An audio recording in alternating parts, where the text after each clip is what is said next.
very good. We're going to go ahead and get started. We're going to get started in just a couple minutes or a couple seconds here. First, I want to thank everyone for being here. They're not broadcasting because it ends up with feedback.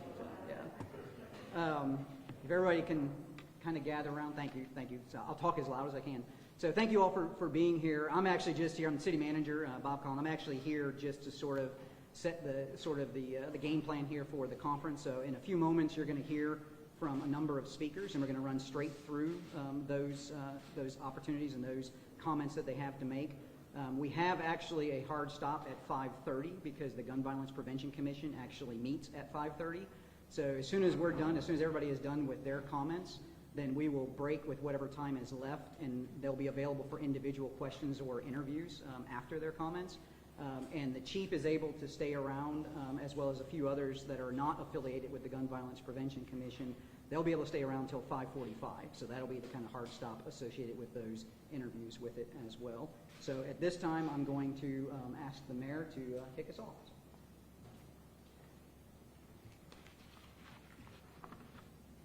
Good evening, everybody. Good evening. Thank you for joining us to talk about the violence impacting our entire nation. Gun violence is a national crisis with the local impact. And I want to thank and recognize my colleagues on City Council for being here today. Vice Mayor Trish White Board, Councilman Robert Jeffrey.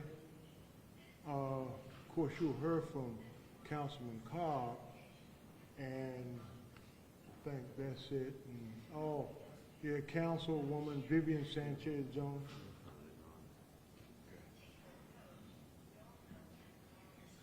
And I want to recognize two special guests that I invited today. They've come, and I appreciate them taking the time to be here with us. And you all know Pastor Churns from High Street Baptist Church, Amy Hodge of AMG Zion Church, Mount Zion in Northwest, and of course, our leader of the NAACP, Brenda Hale. Thank you all for coming in and being a part of this. Gun violence is a national crisis with a local impact. Acts of gun violence are increasing at an alarming rate across our nation and our Commonwealth, and unfortunately, here in Roanoke. As an example, over the recent 4th of July holiday nationwide, 516 were injured by gunfire and 180 killed. Now let that sink in a little bit. We're not in a war zone, but just listen to those numbers. So far, this year here in Roanoke, we have had 40 instances of someone hit by gunfire, with 9 of those resulting in a homicide.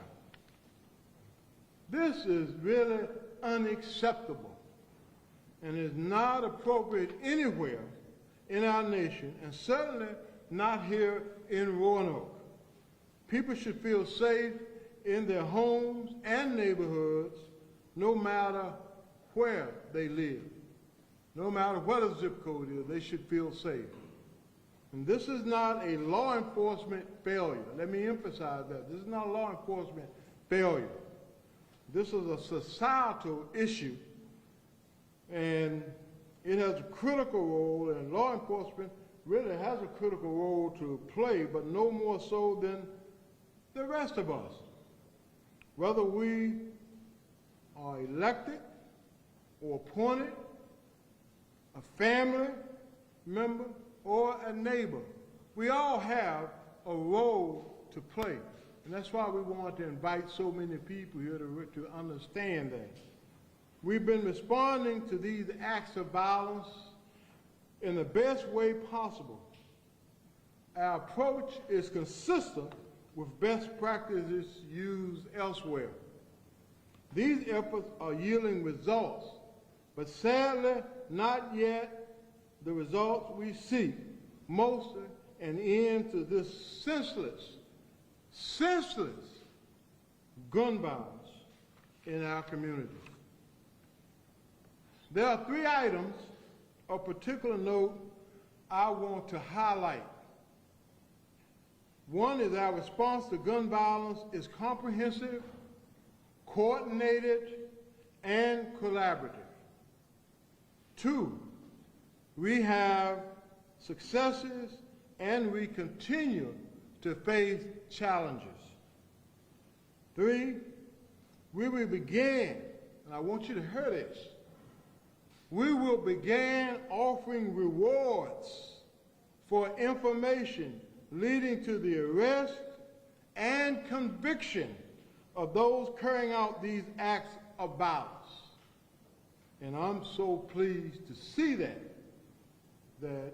people need to understand that we need their help if we're going to curb and resolve and solve this gun violence that's occurring in our city.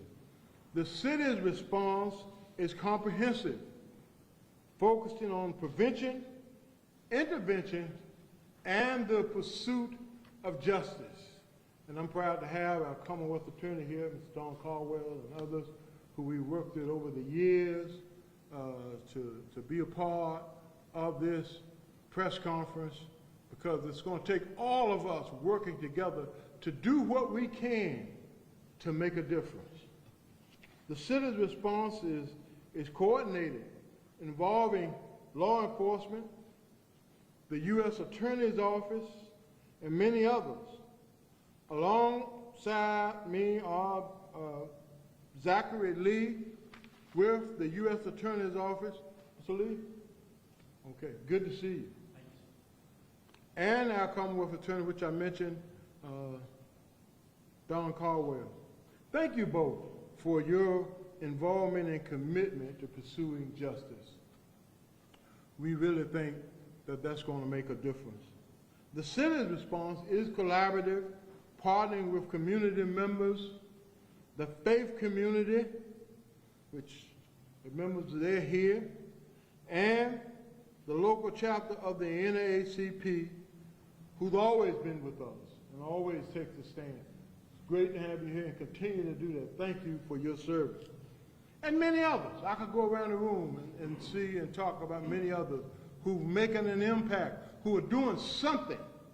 Not just saying what you need to do, but they're doing something to make these things happen. It's so impossible, it's so imperative that we do that. And I'm so thankful that they're here. In a moment, the chief will share some of our successes along with some of our challenges. And one of those challenges has been the inability to secure information from those that know something about the recent shootings. Understandably, they have concern, but people must not be able to get away with shooting and harming and killing others. That has to stop. And this council in this city is committed to doing all that it can, and the city administration doing all we can, because it has to stop. You know, and I've been involved in a number of press conferences talking about this. And we want our citizens to know that we are truly committed. In addition to the current ability of offering tips anonymously, I am today announcing we are establishing a fund up to $50,000 to offer rewards for information leading to the arrest and conviction of those responsible for acts of gun violence that have harmed folks in our community. $50,000, folks. Not saying you'll get $50,000 if you turn someone in. Make sure we have that fund set aside to do that. And it's something that we've been talking about for a while. But we're going to make it happen now because we're committed. We're committed to making a difference. If you see something or know something, you must say something. Finally, I want to honor those that stand on the front lines, and they're here, of this crisis.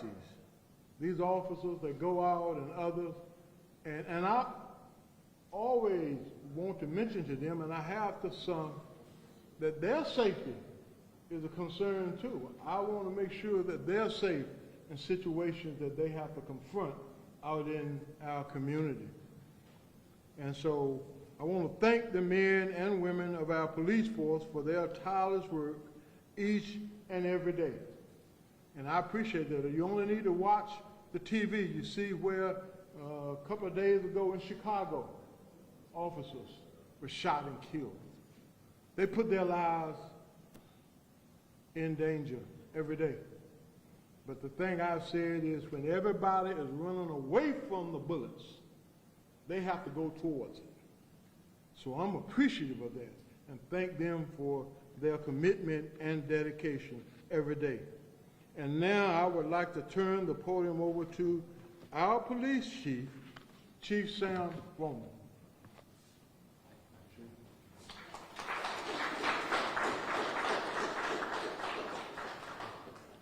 Well, thank you, Mayor. Thank you for your comments.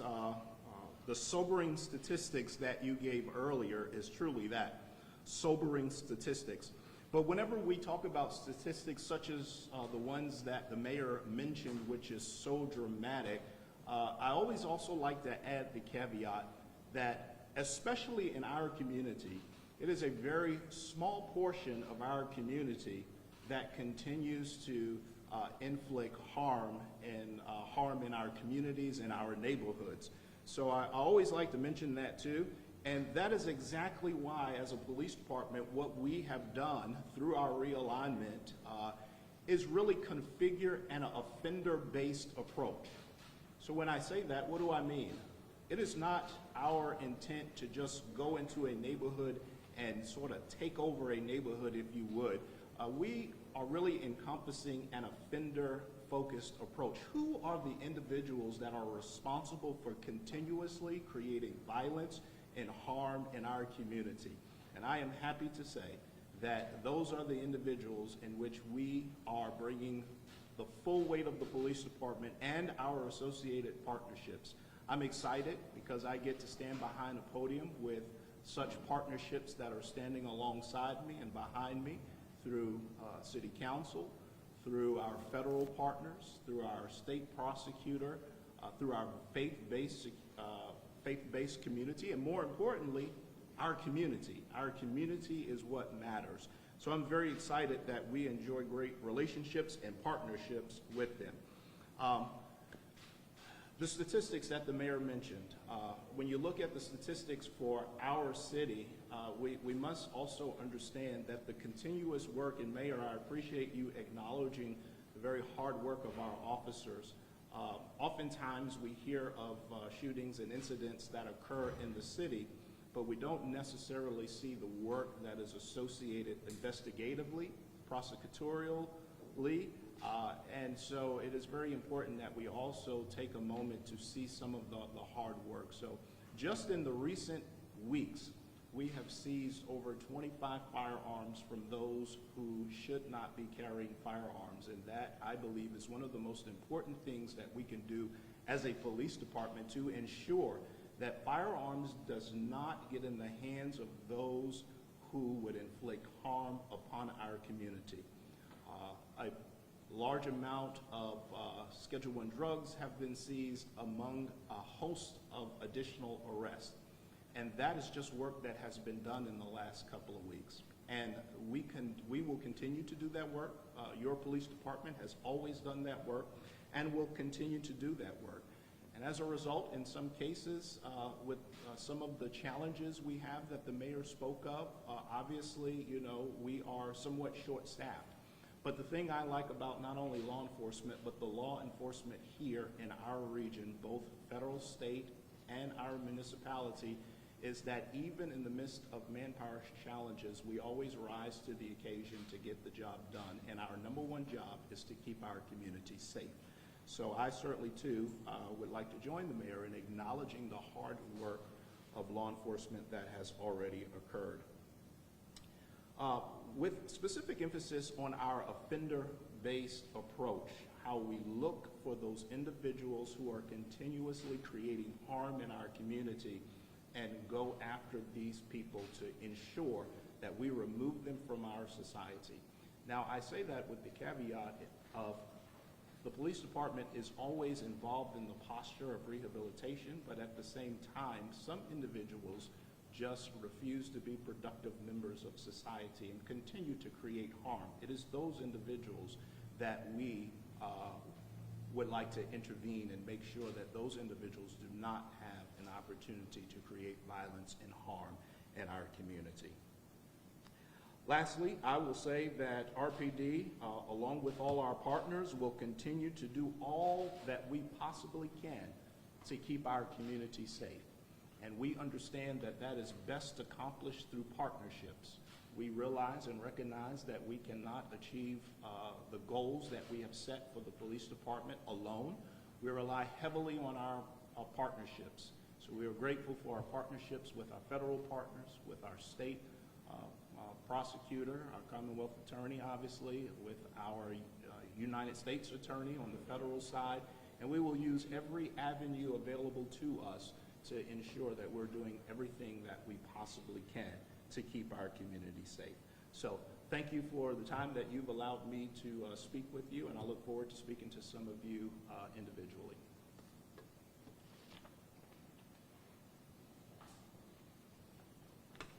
Good afternoon. I'm Joe Cobb. I'm a member of Roanoke City Council and chair of the Gun Violence Prevention Commission. We've heard it said that as human beings, there's usually 6 degrees of separation. I think in Roanoke, it's more like a half a degree. This spring, I volunteered at one of our elementary schools, and once a week, I got to hang out for an hour with our children, all 5th graders. What I learned this past week, when one of our young people, a beautiful child, died from gun violence, was that one of the students that I was in that classroom with was his brother and his teacher. Half degree of separation. We are all connected.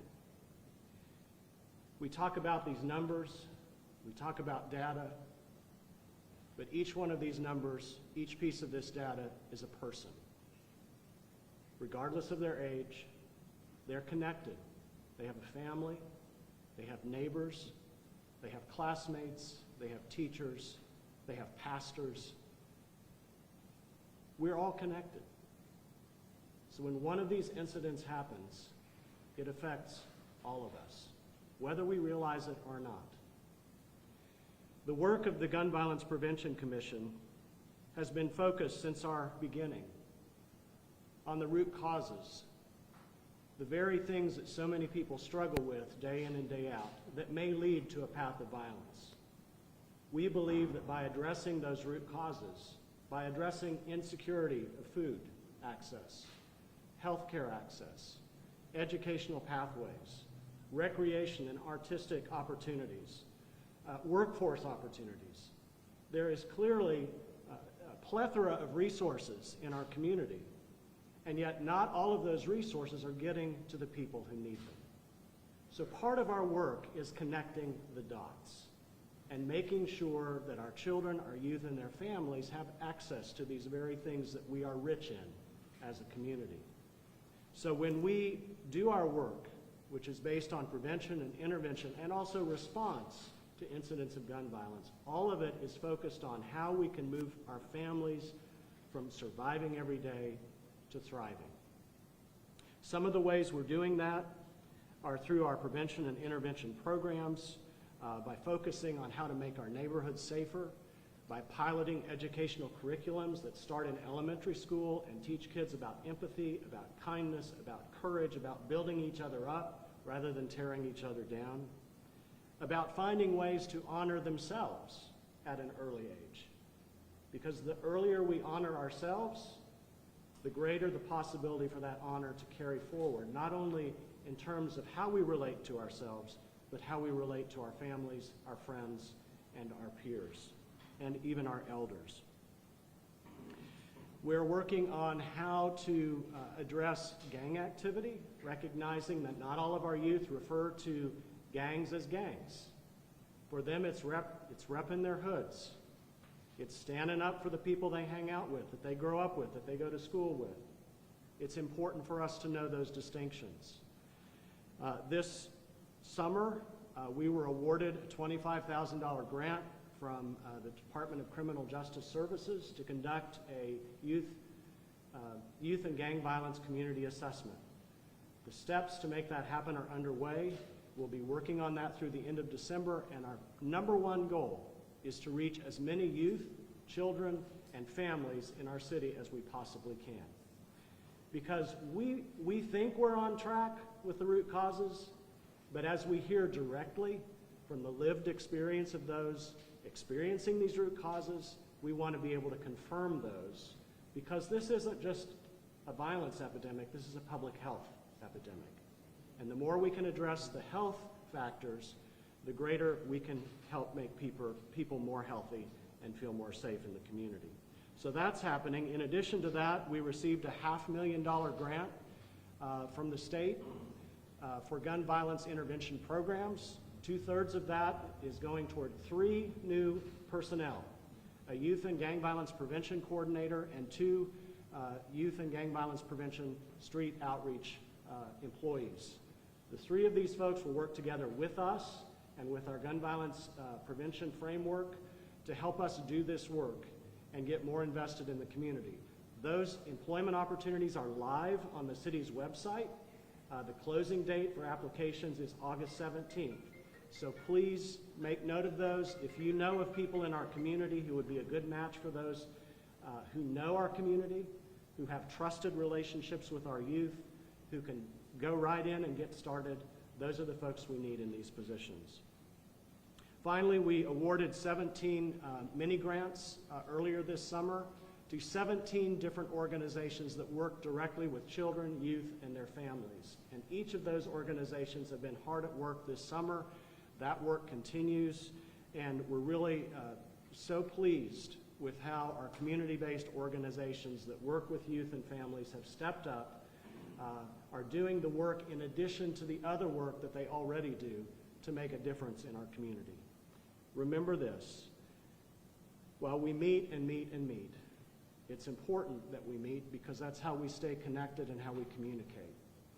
We want you to know that our work is about action.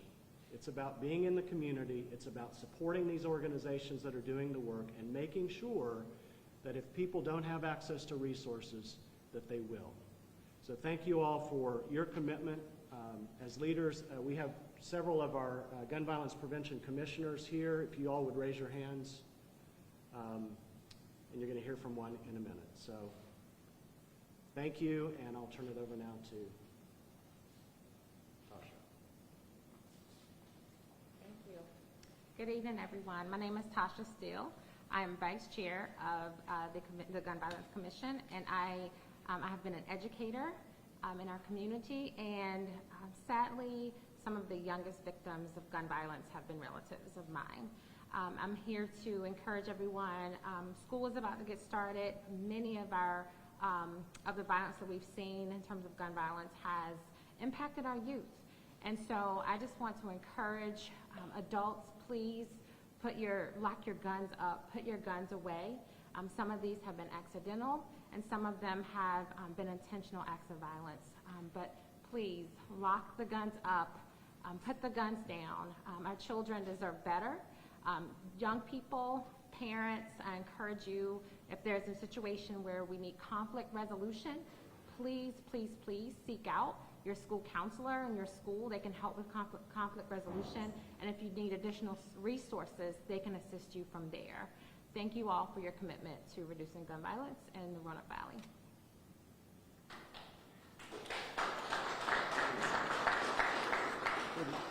thank you all. That concludes our prepared remarks. And as I mentioned, what we'll do now is break so that you have the opportunity to ask individual questions or interview anyone that is here as well. So thank you all.